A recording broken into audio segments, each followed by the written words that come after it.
আজকে যে ব্যারিস্টার সুমনকে দেখতেছেন, আপনারা ভাবতেছেন যে ফেসবুকে লাইভ করে মনে ব্যারিস্টার সুমন হয়েছে, কিন্তু আমার পিছনে যে কি পরিমাণ ঘাম আছে আপনারা চিন্তাই করতে পারবেন না।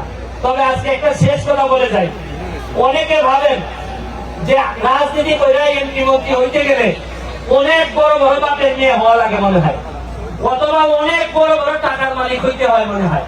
একটা ধারণা আমাদের বাংলাদেশে ছিল যে মনে হয় নেতা হইতে গেলে বিশাল খারাপ বা বিশাল টাকাওয়ালার মালিক অথবা বিশাল পরিবারের লোক না হইলে নেতা হওয়া যায় না।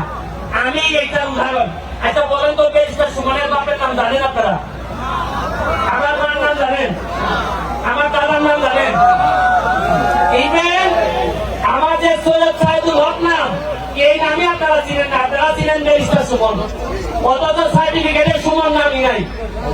এইবার ভোটের সময় আমার সুমন নামই নাই।